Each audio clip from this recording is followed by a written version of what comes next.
Hey, it looks like we're live. We're live? Seems like it. I don't need to record. Oh, I do need the Skype track in here. No, Oh, I'm not doing that. I don't have any soundboard really to do, but no. it's not working. Jesus Christ. Okay, let's see. Input. Which one do I want? 1, 2, 3. Input 3. No. There we go. That's there. N- Is the Skype track? No. Skype track 4. Okay, that's there. Can do the Skype board if I want to. Fake news. Um, R- Reaper prefers Fake news. mono track, so I'm gonna do recording a mono track. Unless you prefer me to record a stereo track. I don't think it matters. Yeah, Reaper doesn't give a fuck either way. Yeah. And I record the Skype in Reaper as a backup anyway. Okay. Since many times Cody has said, "Oh, I forgot to start recording halfway through." Yeah. It's classic. Has Classic been him. speaking into the wrong end of the microphone. Okay. Let's see now. Where did all my stuff go? Randy Weaver. You Oh, son I'm of not a even bitch. recording. I'm gonna mute this channel so we don't have to hear the intro. I'm going to real quick record my microphone, just the air in this room for 10 seconds because this microphone's super airy, and then I'll just apply it myself before I send it to you. Okay. Otherwise it's going to be a constant from my audio. Yeah, why is Ange making that sound? It's not good. Just tell her to Yeah. stop and then it won't be on there. Yeah, I'll do that. She won't at all come and fucking fight us. Yeah, you. I was telling him I was gonna do a 10-second silence because this microphone's super noisy, and I started going shh as the noise it makes, and he's like, "Why is Ange doing that?" Like, man, she's gonna fucking fight us. Shh. You can definitely hear that. Yeah. Okay, I'm gonna hold on. Give me 10 seconds, real quick. Shoot, stop. 10 seconds too. Nope, no paper pulling. Stop. Stop it. It's not helping. Is he on Thundertown? Jesus. I know. I know, right?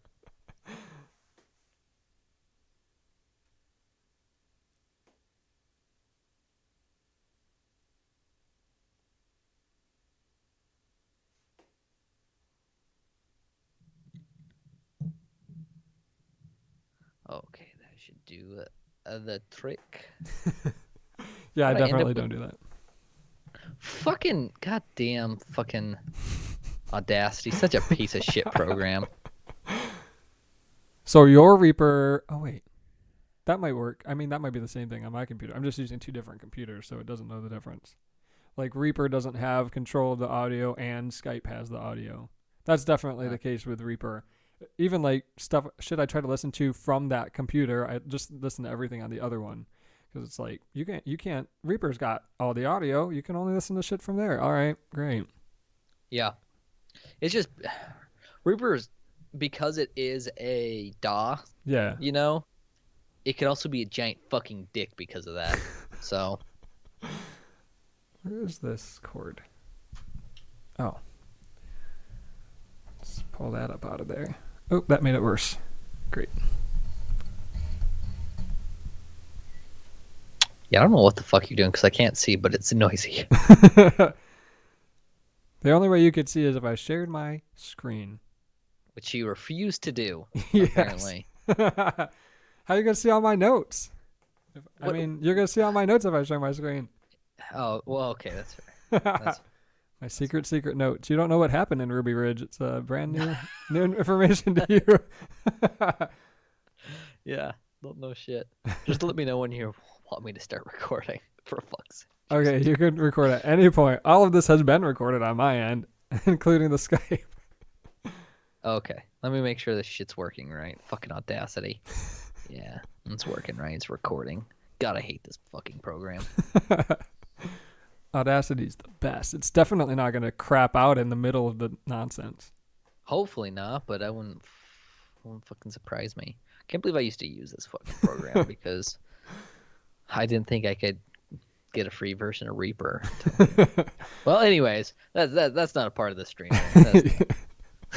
It definitely is. I had to edit that shit out. We've been streaming for a little while now. All right, well, there you go. There you go. I didn't get it for free. It's just I'm using the free trial. Yeah. People, okay? For 10 a free years. trial. It's a 10-year trial. 60 That's a thing. 60 days. It's a new 60-day trial. Yep. Anyway, so this is revisionist history. I'm Malcolm Gladwell. No, this is one of the options that I had created at Jay's behest for Chatterday that I did not read. I was actually super nervous to present it with people who live in Idaho, so I'm glad that y'all picked a different one that I had prepared. I already released the other one about QWERTY. It was a real short, like 15 minutes of just me talking in a microphone about QWERTY, but this one's about a different thing. It's not a Chatterday. Technically, it is Saturday, but you guys are doing something different for. You're not doing another Chatterday. I mean, in your defense, had you done that, even though they're all from northern Idaho, they don't fucking know what's going on around, and they wouldn't have fucking known what you were talking about. They wouldn't have known about Randy Weaver. Probably not. They may have pretended like they did, but they were all alive at the time. They were probably kids. I feel like I'm older. I'm older than everyone except for Annie. Yeah, I think Annie's only got like 2 years on you or something. Yeah. 2 years and then, is like 10. The next closest is me. And you've got about 2 years on me, so. Yeah, I'm very old. I'm 34 in a couple weeks. So sorry, you've got 4 years on me. That's Jesus. bad. I'm very old. And then that means Annie's only got a year on you, right? Because I think she's 35 or something. Something like that. Annie's very old. So. She's an old person. Old lady Annie. Yep. Has there ever been a person named Randy who wasn't super awful? No. I can't think of a Randy who's good. Not unless you watch Trailer Park Boys, and even then he is still like... I mean, the main characters are the bad people, and he's technically a good character, but from their perspective, he's a bad character, so I'd say no. Never seen that. I should. That's not true. I watched an episode, and I was like, I don't get it, and I just turned it off and never went back to it. Yeah, it's been on a while. You got to get to like season 2 or 3 when it's really good, because the first seasons they were just kind of idiots with the camera. You know, just skip season 1. It's probably the best bet. Yeah, that's fine. So here's some shit about this asshole. Randall Claude Weaver was born January 3rd, 1948, one of 4 children to Clarence and Wilma Weaver, a farming couple from Villisca, Iowa. I don't know if I'm saying that word right. Who knows if that's how you pronounce that? Well, and it makes sense because everyone confuses Iowa with Idaho if you leave the Pacific Northwest. So. Even Cody does. He talked about one of our patrons lives in Iowa, and he was like, oh, I thought that's real far away. That's like 2 states over, Cody. It's not that far. Classic Cody. The Weavers were deeply religious and had difficulty finding a denomination that matched their views, so they often moved around among evangelical, Presbyterian, and Baptist churches. They're fundamentalist people. This is how I grew up. Literalists, the super hardcore, like they're the ones who believe the Bible's a literal history of the world. The universe was created in 6 literal days when some creator spoke. Light's created before any kind of light source.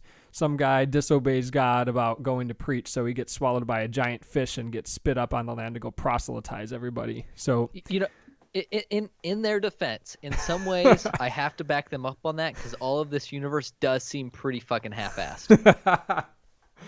I could see 6 days, I guess. Yeah, it seems pretty phoned in. So that like this Messiah character says he's coming back soon, and 2 millennia pass, and then they still think like literally it's any day. That's what people thought in first century Palestine. People stopped doing their job, stopped going to work and doing shit because he said he was coming back soon. So they're like, we're just going to wait around. And it's been 2,000 years and they still think he's coming back soon. Well, he procrastinates. This when a guy on a bad drug trip writes a story, they take it as literal apocalyptic literature and call it the Book of Revelation. So more on that later. Right. So these are the kind of people who there's very little critical thinking skills involved. They'll believe you can convince them of anything if you're a religious leader in the sect that they're part of. Tell them anything and they're on board. So that's the backdrop to these kinds of folks. Let's jump All right. 20 years to 1968. Ooh. Randy's 20 years old, and he drops out of community college to have a good time by joining the U.S. Army. In his defense, community college is hard.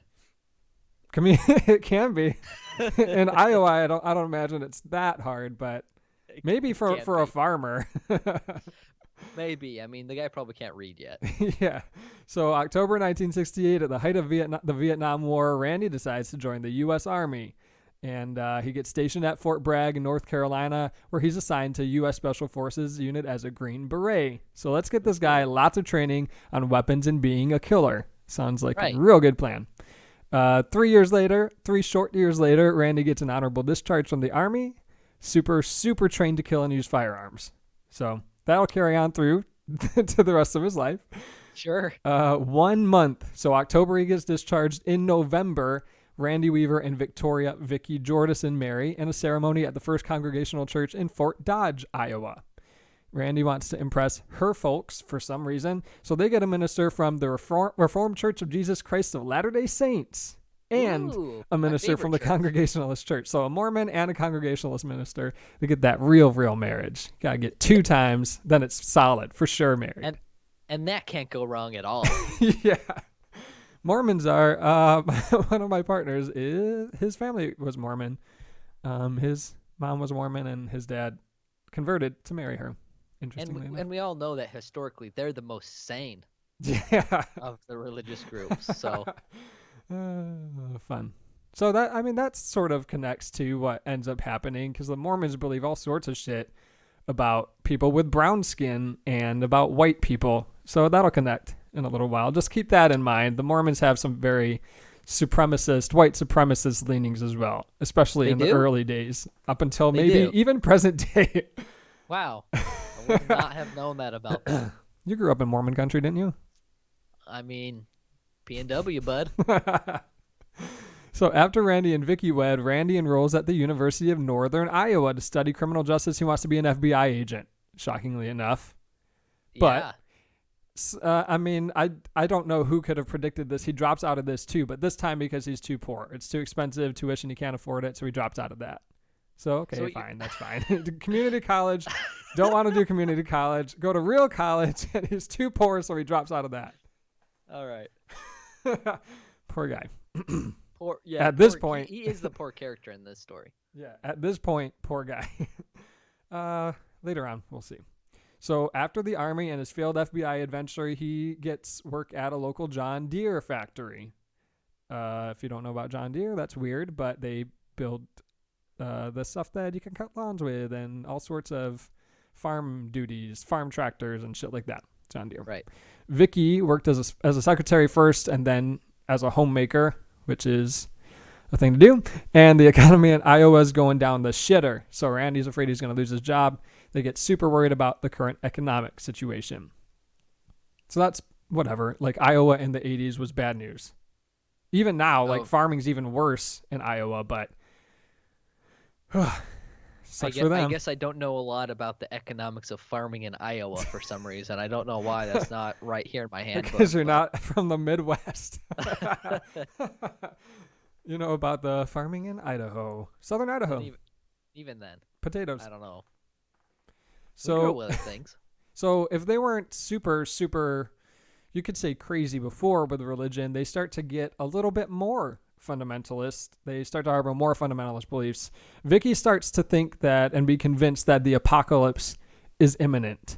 This isn't their special revelation. It's not, they didn't come up with it. It's the late 70s.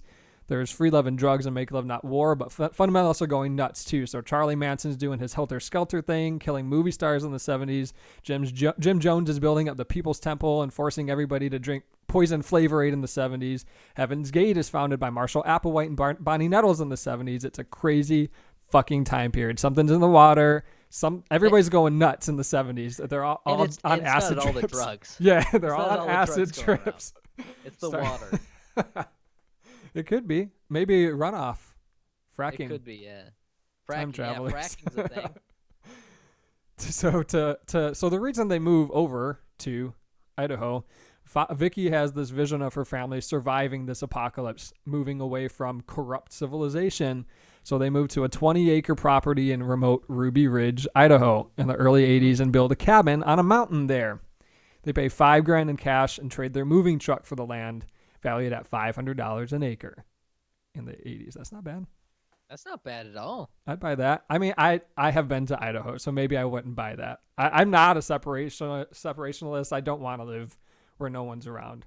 But Yeah, so yeah, there's definitely some ideology there that doesn't quite fit with someone from a city of several million people. yeah. Metro Detroit, which is where I'm from if Chad is listening to this, is several not. million people. So there's 800,000 just in the city of Detroit itself. Right. Which is The 10 times city- more than where y'all are from. The metro population of Detroit itself might be more than the population of Idaho. I I can't don't know imagine your why. guys' whole metro population, but There seemed to be a lot of fields as I drove through Idaho, so that makes sense. well, most of what you drove through was Washington, so That's true. Speaking of Washington, at the time of the Ruby Ridge incident, the Weavers had 4 kids. Sarah, 16, Samuel, 14. Sarah's in the documentary PBS Maidens on Netflix. Rachel, 10, and Elishaba, 10 months. And not surprisingly, where are they going to go? Vicky homeschools the kids. And homeschool kids are always very well. Technically, I was homeschooled in high school. It was like video correspondence, but I had been to actual school before that. But all of these kids are only homeschooled. That can be problematic. so For you, some. so you had some I knew real people in real life social still. skills. Yeah. So there's one tiny thing to know about Randy and Vicky. They're a little bit Nazis. and that's it, just a little bit. Yeah. So they move out to Idaho and they don't really know anybody because that's what happens when you move from the Midwest to the Pacific Northwest. So they think, let's hang out with some Aryan groups, go to meetings and whatnot. And they're already separationalists that like, let's just go and live our lives and everybody leave us alone, like libertarians. But they start to hang out with some white nationalists. And that's not good news. They go down to good old Hayden Lake, Fun times. is what it's called. Yuck. The Aryan Nation. So on the PBS documentary, because Sarah, one of the kids, is on it, and there's like reporters that are like, he just wanted to make connections and debate, but there's better places to do that than with Nazis. If you want to debate with somebody and make connections, there's other people around. You don't have to go to the Nazis. So that I'm not buying that. Well, I mean, if your idea is to find people who agree with everything you're going to say, in his case, he went to the exactly right place. Yeah. So they like the connections with the Aryan people. He starts to like the stuff that they're saying, stuff like the white race is superior, the Jews in Israel are imposters and children of the devil, and only the white folks are the true descendants of Adam and Eve. The usual stuff that you believe. So. And that's my cool. understanding with him is he already believed that stuff anyways. It wasn't the specific people that all of a sudden changed his ideology. No, he found people he was in alignment with. Yeah, for sure. So It's like getting on the internet and searching something and going, I definitely agree that the earth is flat, yeah. even though it's fucking ridiculous.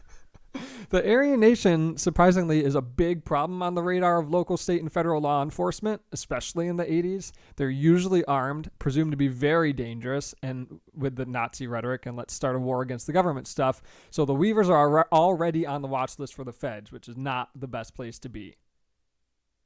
No, I agree. That's not a good place to be. Here's a fun fact. Vicky had a habit of sending apocalyptic letters to government officials. She once called the U.S. attorney a, quote, servant of the Queen of Babylon, the content of which caused law enforcement officials to view her as a religious zealot prepared to kill her own children rather than surrender. That's an interesting thing to do, to just like send a Dear John letter to the government about how the world's ending. It's weird that they don't like that. I don't know what the problem is. Yeah, it is weird. So the feds are like, what's going on with these weirdos. They're hanging out with the Aryan Nation. ATF agent Kenneth Federle is tracking down somebody else, but he has a chat with Randy in 1987 at the Aryan Nation's World Congress doing Nazi stuff. And he's like, hey, I'm an illegal arms dealer. Got any guns? And a couple years later, Randy sells him some illegal sawed-off shotguns, which is that's not a thing you want to do. No. So Not at all. especially to the ATF, but just don't do that in general. They tried to say my that guess he is- didn't my actually guess- do it on the documentary, but the ATF doesn't get you if you don't actually do it. So Yeah, my guess is like he didn't walk up to, an ATF guy and be like, "Yeah, you're from ATF. Yeah. Here's a gun." He's like, "You're another white supremacist boy. Here's a gun." And was then that he a just- Russian accent in there? For a There's second? always one in there. So that's a no-no. Don't do that. So they're like, okay, we don't want you, Nazi Randy. We want this other guy who's trying to start a Nazi group in Montana become our informant on the Aryan Nation. All your problems go away. You don't go to jail for trying to sell illegal sawed-off shotguns. It's all good. And Randy refused because he's a Nazi separatist who's trained by the government for everything he knows about guns, but also hates the government somehow and thinks Jesus is coming back at any point. So he's like, nah, fam, right. I'm all set. I don't need to. I'll take my chances. So Randy gets arrested in January 1991 after refusing to narc on the Nazis. He's got to put his home up for bail. He gets released until trial. His trial set for February 19th, 1991, so a month later. Then they change it, scheduling conflict, I don't know, to February 20th. Pretrial services tells them, oops, they make an oopsie and say it's March 20th. And so actually it's February 20th. And what happens when you miss your trial? They issue a bench warrant for your arrest. Oh, is that what happens? Yeah. I've never shown up to any of mine, so I really wasn't sure. That's good. Good information. I'll put that in my book. They're like, what if we give him until March 20th and see if he shows up? So they wait it out, and then a grand jury indicts him for failing to appear at trial. This part isn't for being a Nazi. It's just the weapons charge at this point. So when somebody doesn't show up for their trial and you issue a bench warrant, they decided to send him some mail, and he doesn't respond for an entire year. Does he get mail out there? I don't know. I would imagine they don't have electricity or running water, but they've got to be somebody's climbing up with their mailbag delivering mail. I bet. There's got to be. I've seen that movie with, God, I can't even think of his name, but it's just called like Mailman or something. I don't know. I'm sure. It sounds like But, a yeah. Joaquin Phoenix movie. I don't know. It's not a good one. Jim Anyways, I'm just he gonna walks through and I think he impregnates someone. I don't know. It's a Oh. weird movie. Huh? Not. I've Got the never guy seen from that. Tin Cup. I don't remember seeing that either. I wouldn't watch it. I've never seen it. I just know he's in it. So Randy wants to be left alone, but you fucked up and messed with the federal government. So Randy's house is up as bail, and he's told if you lose your case, you lose your house. So he decides, let's just hole up in the house and stick it out and see what happens. This is not an advisable solution. If he had an attorney, probably they would say, don't do that. That's the exact wrong thing to do. But Randy thinks he can just wait out the government. So Well, I mean, he is just a farmer from Ohio that dropped out of community college. So, yeah. And an actual university. He dropped out of 2 places, to be fair. well, yeah. Fair. So they decide the ATF is out of the picture at this point. They got him on the weapons charges. The court decides to send in the U.S. Marshals to go get him. It's been a year. He's not showing up. He's not paying attention to us. He's not listening to us. So send in the U.S. Marshals. All their job really is to do is to get Randy and bring him to the court so he can answer for the charges. And they come up with an idea, the U.S. Marshals. They don't get to do their idea. One of their ideas was, let's get a couple of agents to go and act like they're moving in and they're the neighbors, and then they'll get in close with the Weavers and convince them to give themselves up. But they don't get to do that because other shit happens. Okay, just real quick. The neighbors of the Weavers. The Weavers own how many acres? Like 20? Yeah. You're just gonna. It's not like you can just look at like, hello, Mr. Weaver. You know, like, I just become friends with your neighbor out there. Yeah. And to be fair, they don't get to do that. That's an idea, but they don't get to do that. The media catches wind. There's this family hiding out and defying federal courts, and the marshals don't want to have a shootout where there's kids involved. So the marshals decide also they're going to put motion activated cameras near the Weaver cabin, see what's up. And on the tapes, they see Randy's there with his wife, his kids, some guy named Kevin Harris, and they're frequently armed, always carrying guns. Whatever they're doing, there's always guns around. They've always got guns around, which is a weird way to live. I mean, it is Idaho, so you know. I don't actually remember seeing any guns. Even I got 3 guns on me right now. I got one in my back pocket, one in my front pocket, and one in my shirt. So it's March-ish of 1992. And a couple months later in May, Randy does an interview with the press and says, "I don't care what you do. I'm not coming off my mountaintop." And the marshals have no idea what to do with this guy. How are they supposed to get him? There's kids. They don't want to kill any kids. They don't want the media to be involved in this. They don't want anybody to know about this. Just get this fucking guy to court so he can answer for his shit. So they wait a little while. They're still doing surveillance. They're figuring out, how do we get this guy? How are we supposed to get him to the court without this being a problem, because he's got all these fucking guns all over the place. Right. Even the kids have guns. Everybody's got guns. The 10-month-old's got a little 22. Yeah. Which is I think that might be the only gun I've ever shot. I had to do I went camping with my dad one time, and we had to do there was a gun safety course or whatever I had to do. And I was really good at shooting at the clay pigeons. I got all of them when I had to shoot, but I never shot an actual deer. So here in Idaho, even like my little cat here has a gun. So we saw that earlier. We're all strapped. The stream might have seen that.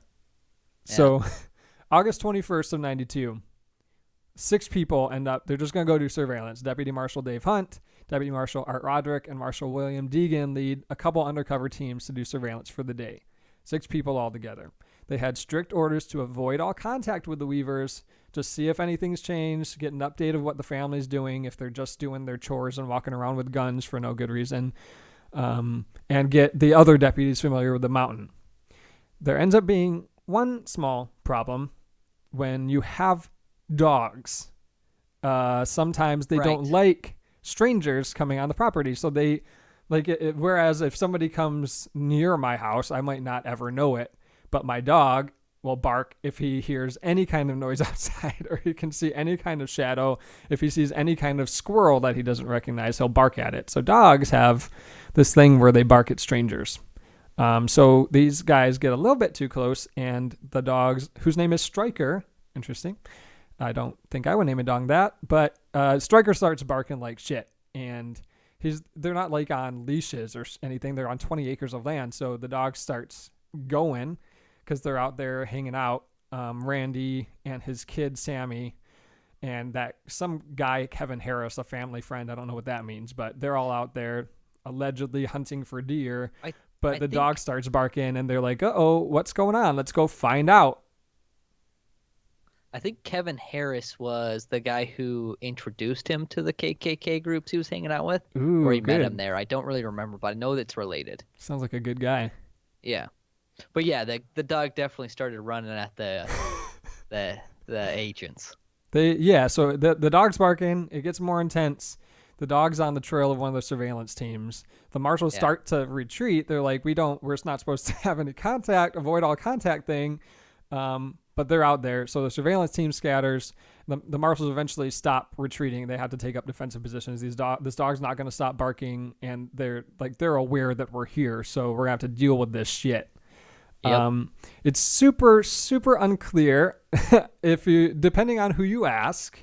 There is a shootout. The 14-year-old Sammy Weaver's killed, and Marshal Deegan's killed, and worst of all, Striker's killed.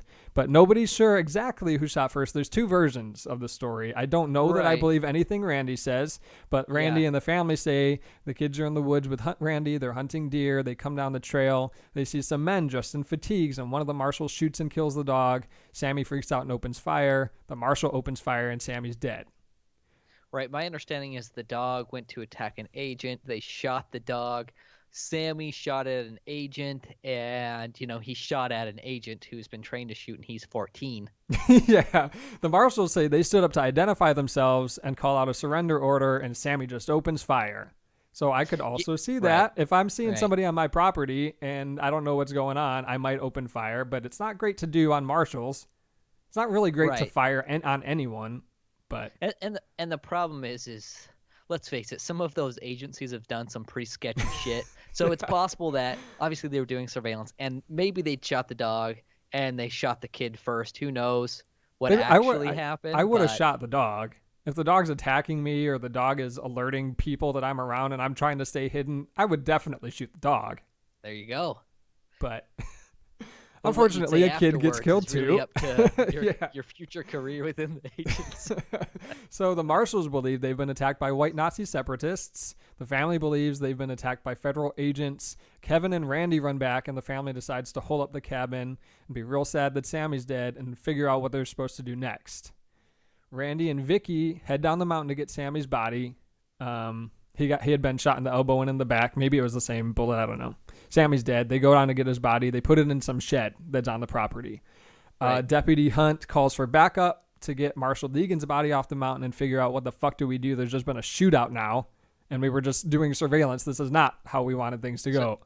So give me 2 seconds real quick. I gotta step away from my computer for 2 seconds, okay? 1, 2. Fuck you. Jay had to go poop, everyone.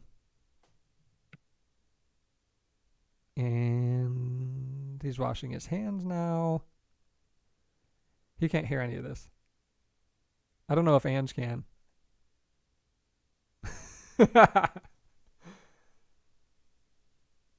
Now we're just looking at Ange. She's writing notes.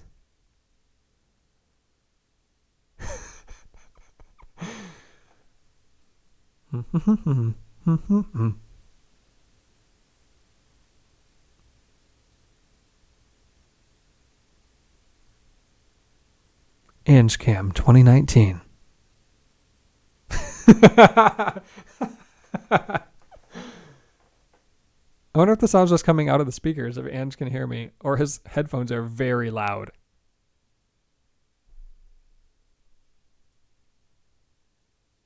He must have muted the mic because I definitely can't hear you. Hopefully he unmutes it when he comes back.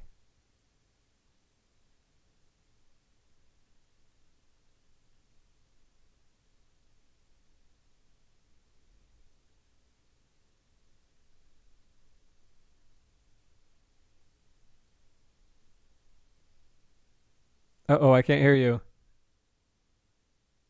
What? Oh, there we go. I had my mic muted. Oh, good. I was talking that whole time to Yeah, Ange. Ange was trying to talk to you that whole time. I know. She could hear you, but you couldn't hear her. Or maybe you could. I had hit the mute No, I button. couldn't hear her. Yeah. Okay. I'm gonna continue recording on my thing here. All right. Sorry. Well, had I to got pee all of so that. bad it could not stop. I had to go. Oh, so now we know the real reason that there's so many breaks on Halfway to Thundertown. Jay always has to piss. It's my child-sized bladder. Okay, so the family's got a dead kid. The marshals are calling for backup. Word reaches DC, and the story shifts. ATF started with this thing. Randy gets indicted, and the marshals are sent to go get this fugitive. Now the FBI is involved. So we've got 3 different agencies. Hostage rescue team is called, and the feds are now involved.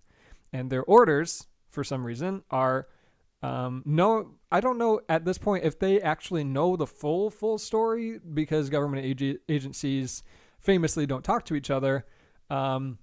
But their hostage rescue team has an order to shoot any armed adult you see if you can do so without injuring a child.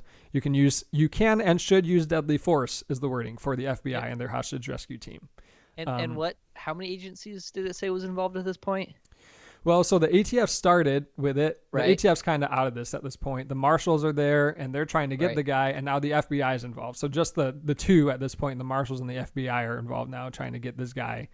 Well, there's also, and for whatever reason it doesn't name it, but there's also local law enforcement, including city, county, and state involved. Oh, as well. yeah. I just meant federal agencies. Those 2 Oh, federal agencies yeah. are involved. So most federal agencies didn't start talking to each other until post 9/11. Yeah. Yeah. Yeah, for some reason, the CIA and the FBI were not communicating, and then a bunch of people died. And Well, different it was people who knew. it was who had the biggest dick at that point. So Yeah. It still is, but now people are a little bit more mad if they're not talking to each other. So. Right, right. People are a little more aware after Ed Snowden, and that WikiLeaks asshole. Snowden, yeah, for sure. So the family's holding up in the cabin. Randy decides he wants to leave the cabin to see Sammy's body one last time in the shed where they put it. So Randy, Kevin Harris, and Randy's 16-year-old daughter, Sarah, ends up following them, but they head out to the shed where this kid's dead body is. FBI sniper, and I don't know anything about this, but I believe famed Italian Lon Horiuchi somehow gets the impression on multiple places that I saw, not every place says it, but he somehow thinks that the family is going to shoot an FBI helicopter. So he opens fire on the three people that are coming out. He doesn't know what they're doing. They're not like, we're going to go see a body. So he starts shooting. He aims for Randy's spine to kill him instantly. Instead, he shoots him in the shoulder, and those three take off back to the cabin. So there was a shootout before, and now the sniper is trying to kill Randy to end this shit, and Randy just gets hit in the shoulder, and they take off back to the cabin. Yeah, it's hard to say whether or not he had this feeling that, oh God, they're going to shoot, or if he was like, I'm a motherfucking badass. I can end this shit right fucking now. I'm a farmer. I went to college 2 times. I got this. As they approach the house, they being the 3 people, the kid, Kevin Harris, and Randy, the Nazis. Randy's wife Vicky standing in the doorway holding her infant, shouting for them to get inside after hearing the gunshots.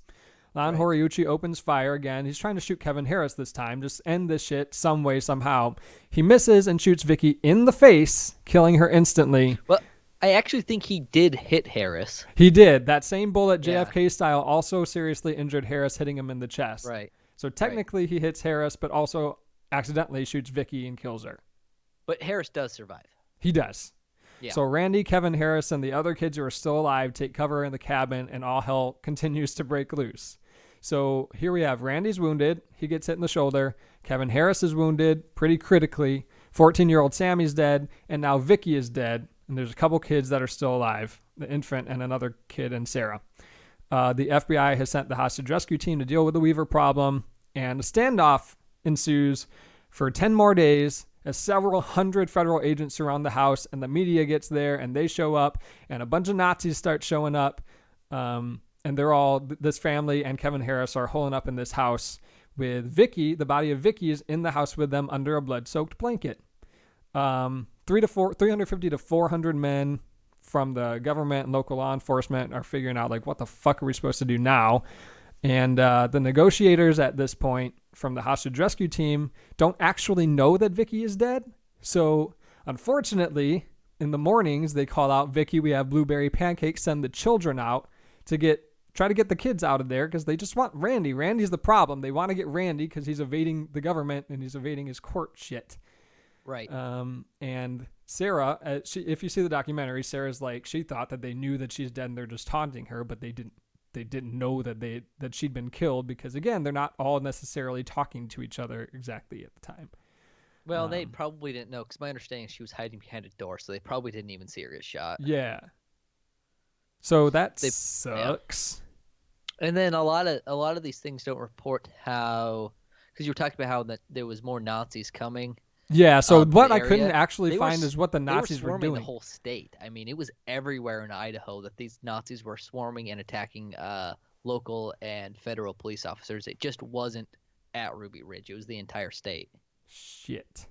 It was literally everywhere. I mean, from Boise, well, Boise's like the middle of the state to eastern Idaho. Nobody That's knows like the geography of Idaho. Yeah, so basically, from Coeur d'Alene, Ruby Ridge is about an hour, 2 hours north of Coeur d'Alene, down to eastern Idaho, which if you were to drive is like 13, 14 hours. So this whole state is being swarmed and attacked by these Nazis and KKK people. I mean, it didn't matter where you were from in the state. If you were related to the local law enforcement, you were being attacked. Jesus Christ.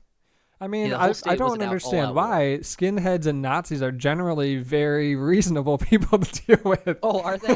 Yeah. And a lot of people don't get that. It wasn't just these Idaho KKK and neo-Nazis. They were coming from all over the country. Jesus Christ. If they were within driving distance and high enough on fucking meth and cocaine, they were fucking coming.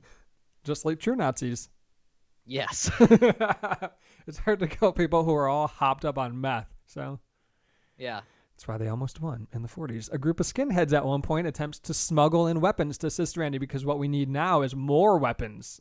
Randy doesn't have enough dozens of guns in his house already. He needs more weapons, apparently, in skinhead logic. So Right. it didn't work. They didn't get him guns. But when the crowds find out that Vicky's dead, as you can see in the documentary, they lose their shit.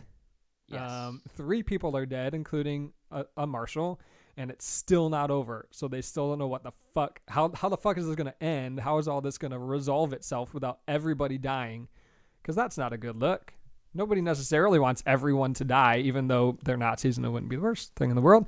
Right. But at the end of the siege, August 30th, Special Forces soldier and like hero to Republicans and Nazis, Bo Greitz, convinces Randy to give up Harris, who's critically injured, release Vicky's body, but Randy and his kids stay inside the cabin. So Harris and Vicky's body get to leave the house.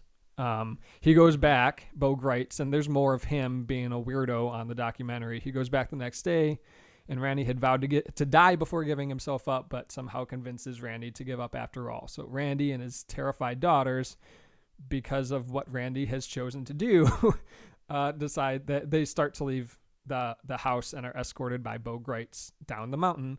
And Randy's immediately arrested, as is appropriate, and the daughters are handed off to family members, and the siege is finally fucking over. Yes. Yeah. In the aftermath of all this nonsense that is entirely Randy's fault, our boy Randy's charged with murder, conspiracy, and as much as they could throw at him because he did this nonsense. It's like it's all completely his fault. He didn't intend for anybody, his family, to get murdered, but just don't evade the federal government and you're good. You gotta, if the marshals are coming, that's when I leave. I leave my house. Let me deal with this court shit. Like, this is weapons charges at that point. That's all he had to deal with. But if you're a Nazi and a separatist and you think, like, it's like the people who are, what do they say? They are sovereign citizens. That's what we like to say now. Sovereign citizen. Yep. That's not a real thing. You live here and you're a citizen here. That's not real. That's made up in your mind. So the actual only real thing that Randy gets convicted of is failure to appear for trial on the original weapons charge. Right. Kevin Harris gets cleared of all charges. He does. Yep. And a DOJ, Department of Justice task force, basically says Lon Horiuchi, piece of shit, shouldn't have done any of that stuff. He shouldn't have killed Vicky. He didn't mean to, but he shouldn't have killed Vicky since they were retreating when he fired. And he placed Vicky and the kids at risk by targeting the cabin door without knowing who's behind it. So they kind of throw shit at him. He shouldn't have done that. And arguably, maybe don't shoot at everyone to kill, even though that's what the order is, shoot and kill if you can. And they also found probably we shouldn't have made that rule to allow snipers to shoot any armed adult on site without warning. Right. So, oops. And there's some caveats too. Like the daughters, I think, were awarded $1 million each in a counter lawsuit. And I know that Randy Weaver was a hero for a lot of anti-government separatists, including the Oklahoma City bomber. Yeah. And the people at Waco. Yeah. So FBI agent E. Michael Cahoe participated in a cover-up about Ruby Ridge. He pled guilty to obstruction of justice, got 18 months in prison and $4,000 fine after admitting he destroyed a report that condemned the FBI's response during the standoff. All right. A year after Ruby Ridge in 93, the Waco siege took place where David Koresh and the Branch Davidians were all killed in a fire in their compound after a similar siege. 1995, Randy and his daughters are awarded $3 million for the loss of Sammy and Vicky. Like you said, Timothy McVeigh, who's convicted of killing 168 people in the Oklahoma City bombing of 95, cited Ruby Ridge as a contributing factor in his decision to attack the U.S. federal government. In And I believe this was the first time since the Civil War that the government had seen a big uprising in anti-government sentimentism and things like that. Like, it was the first time in a very long time that people were trying to fight the government. Yeah, they didn't do a good job. 1997, that Italian guy, he probably isn't Italian. Lon Horiuchi gets charged with manslaughter for killing Vicky Weaver, but a federal judge dismisses it, citing federal agents can't be charged for actions taken in the line of duty.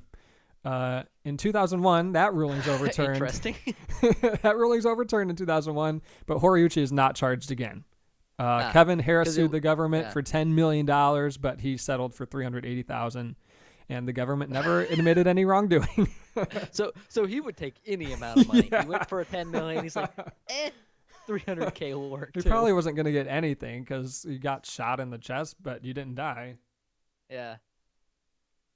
Jesus. So there's Ruby Ridge. Yeah. The moral of the exciting story is stuff. don't be a Nazi, and if the feds are coming for you, you're not going to get away unscathed. Yeah, not at all. They'll cover shit up, man. You're fucked. So maybe don't shoot at them and endanger your entire family would be a good 'Cause plan. Just imagine if it's you, right? You're James Weaver, and they kill you, right? Yeah. And they kill your whole family, and they cover everything up. You're just a bad guy. You don't even get any money. You're just fucked. That's like what you were telling me though. That one of the weirdest things that I didn't expect when I was reading maybe 4 or 5 different sources on it. They were all very, I think because we tend to do that when we revise history, it was much less harsh toward Randy and Vicky than I would have expected because they were in bed with Nazis and were crazy fundamentalists who thought the world was going to end.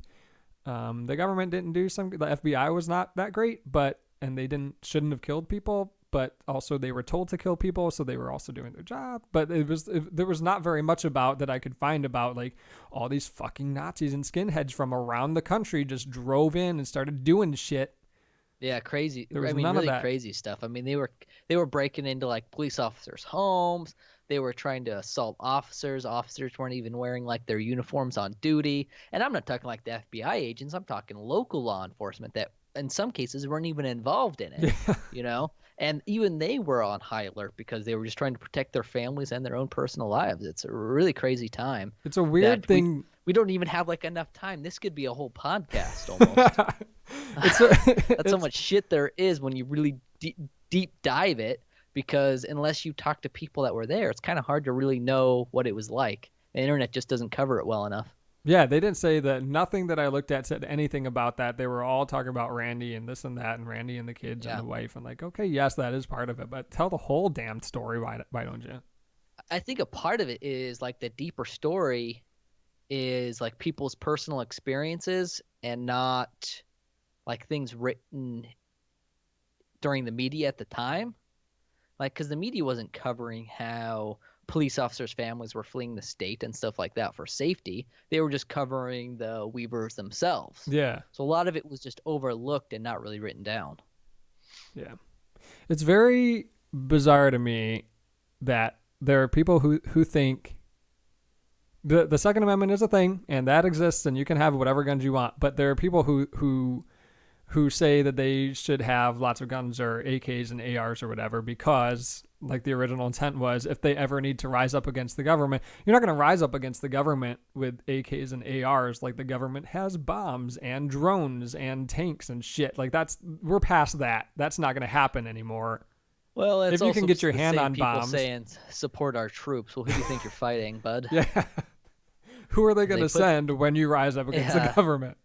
They put up their American flag with the blue strip through it, but who do you think's going to take your guns when that happens? Yeah, it's the police and the military.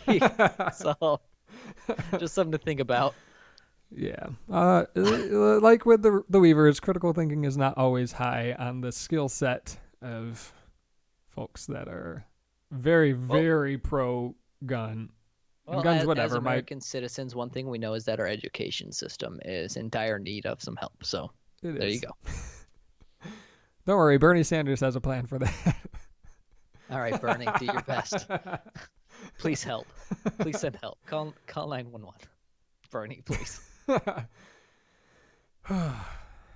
Randy fucking Weaver. I was alive, obviously, not when Randy was born, but during Ruby Ridge, I don't remember anything on this side of whatever, the Mississippi, I guess. In the Midwest, I didn't hear anything about Ruby Ridge. So when Right. you mentioned it as a topic for Chatterday, I was like, I don't really know what that is. I'm gonna have to Google that. Yep, it's a whole thing. There's a movie about it too. Who's in that movie? Let me look real Lindsay quick. Lohan. Ruby Ridge movie. No, it's an actor we all know. Chevy Chase. It's got a, you're close. He was in a Chevy Chase movie. Randy Quaid. Oh, he's the one who a little bit lost his shit, I think. Yeah, he plays Randy Weaver, but he Oh, was in I can see that. a Chevy Chase movie. What was those old National vacation movies? Lampoons, yeah. Yeah, he played the crazy uncle. Yeah. And then he turned into that crazy person. And now he is the crazy person. In fact, he might be Randy Weaver in real life. It's hard to say. It is hard to say. His thing is like he's super paranoid about it. He might have done too many drugs, I would think. I think he did too many conspiracy movies too, Yeah. playing a crazy person. So that probably didn't help. He is Chad in 20 years. That sounds good. Because that's how I imagine Chad's going to be like. And I can't wait. It's gonna be a good time. It is. Interesting. All right. I'm going to hit pause on my recording. I'm gonna hit stop streaming.